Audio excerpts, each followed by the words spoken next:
Welcome to this video. We will be integrating by substitution.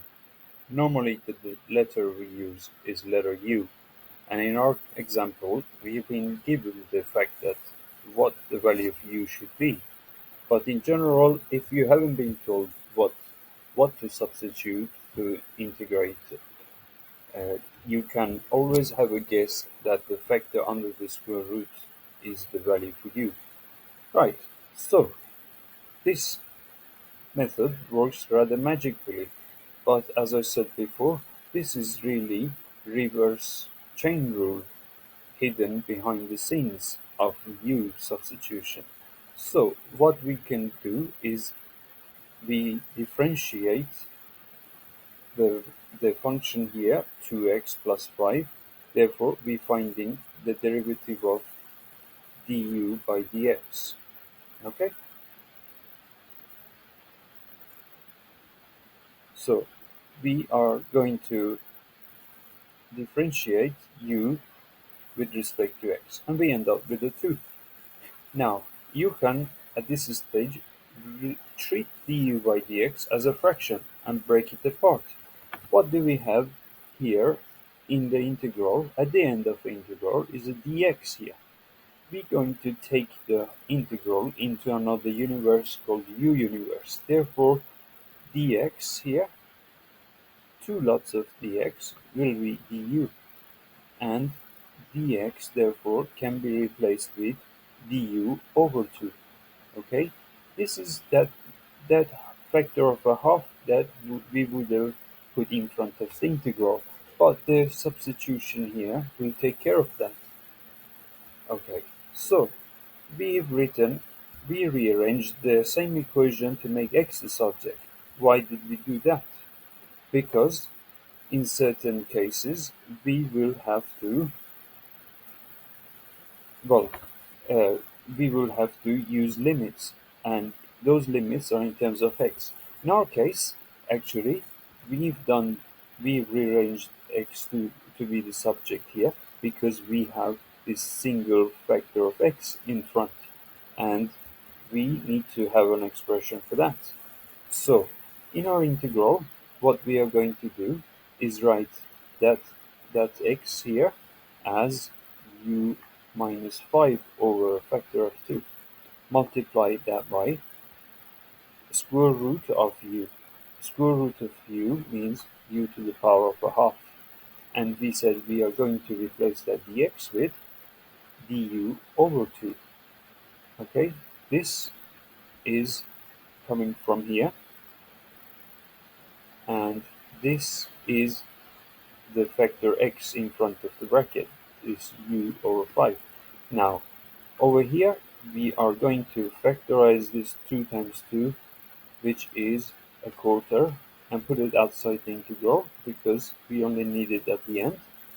We have now u minus 5 multiplied by u to the power of half.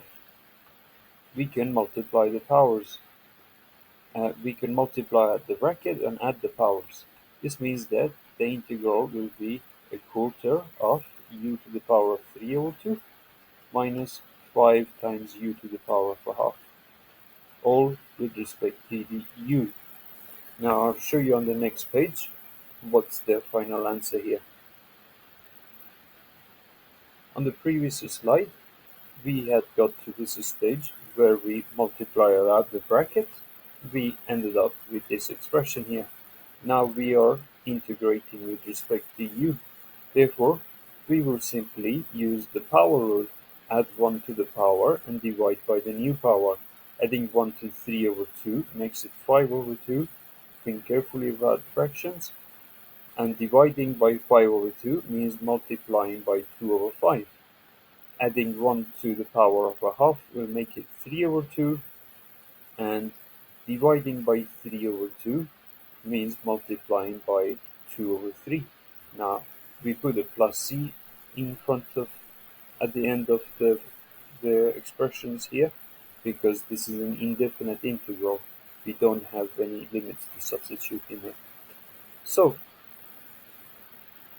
here is, once we multiplied 2/5 by a quarter and 2/3 by a fifth and multiply that by a quarter. Okay, so once we have the integral in terms of u, we have to go back and replace all the u's with the expression we used at the beginning, because here we don't have any limits to substitute. We have a little bit more work to do. We just have to replace these u's with the expression we started with. Okay, so this is the magic of u substitution, which is really carrying uh, all the work that we would have had to do with reverse chain rule. Alright, this next example, we have under the integral this expression here. If you don't remember, that was the expression that we found when we found the derivative for inverse sine of x or arc sine of x differentiated with respect to x. Now we have to prove this integral gives us this answer. So rather than using reverse chain rule, we are going to use substitution. When x is sine of theta, now this is a trigonometric substitution rather than anything else. So 1 minus x squared means 1 minus sine squared, and that under the square root means we have a cos under the square root. Now at the same time we are differentiating x with respect to theta. Why are we doing that? Because our sign here has an input of theta.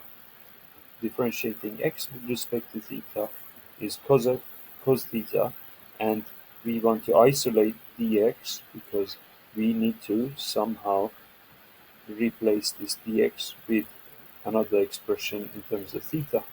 So we are going to replace dx with cos theta times theta d theta. Okay, so we have all the tools we need here in the bottom left corner to make the substitution. Okay, so 1 minus sine squared under the square root. Okay, we can replace 1 minus sine squared with cos squared, and the square root of cos squared is simply just cos squared. Everything still under the integral, and somehow magically the cos and the cos will cancel away, giving us a 1. Therefore, here we are integrating with respect to theta, and our answer is theta. Now, here, when we get the theta, don't forget what theta was here. Theta was arc sine of x. Okay, so we add a plus c, and this is our final answer. Okay, here we are using integration by substitution, and we haven't been told what to substitute, what u value should be. Okay, so in general, we're going to take u to be the most complicated part of the function, that is x plus 1, that is raised to the power 3. Of course, we're gonna leave the power 3 outside and take u to be x plus 1. Once you rearrange it and you have a definition for x that you need for the front x there, and you differentiate it with respect to x, you get a 1. That means du is simply dx. You can replace du by dx, and we have, in this case, we actually have limits on the integral. Okay, just 2 and 0. So those are x values, but we are going to change our function into, we're going to change the integral to u integral. Everything will be in terms of u, so x's are not allowed in the u world. We're going to use this expression to find what the value of u is when you say 2 plus 1 u will be 3. When you take 0 plus 1, u will be 0. Therefore, the limits of integral are going to go from 1 to 3 rather than 0 to 2. Now we have the tools we need to make the substitution, and everything has to change. The 2 and 0 go up by 1, 2, 3 and 1. X will be u minus 1 and u to the power 3. Now we can multiply u to the power 3 with the bracket. We'll have u to the power of 4 and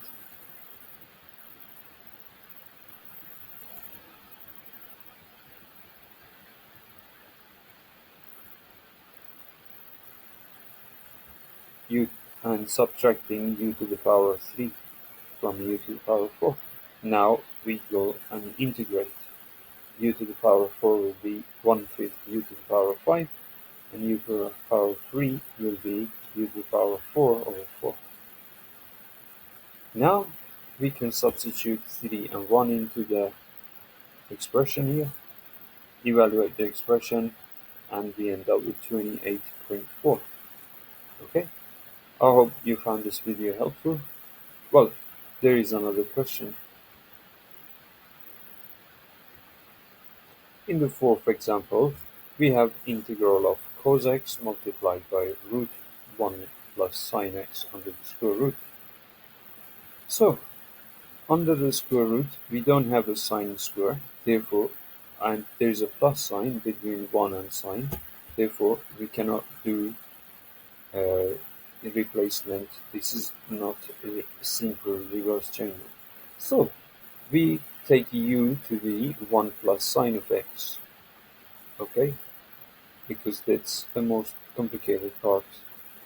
And first of all, we can rearrange that equation to have sine of x on its own and differentiate the same expression. We know that the derivative of sine x with respect to x is cos x. Therefore, du will be cos x multiplied by dx. And we see here that we actually do have those two under the integral. So next part of the answer will be substituting the limits and changing the limits from x's into u's, because these two limits are x, but we want to have u for the limit. So u is 1 plus sine of those values. We are going to take those two values and substitute pi over 2 into this expression. 1 plus sine of pi over 2 is a 2, because sine of pi over 2 is 1. Then we have sine of 0, which is 0. Therefore, the limits are going to be going from 1 to 2. On the next slide, we will go ahead and substitute everything and replace everything so that we'll have the integral in terms of u. We said that this is square root here is the square root of u, and cos x dx is going to be replaced with du. The limits are changed, and these are the reasons why we use du there. Du is simply cos x times dx. Now u under the square root is u to the power of a half, and integrating u to the power of half with the power rule means that we will have 2/3 multiplied by u to the power of 3 over 2. Substitute the limits into the integral, and we will have the answer we need. Okay, so I will leave you to practice the next exercise, and I'll see you in the next video.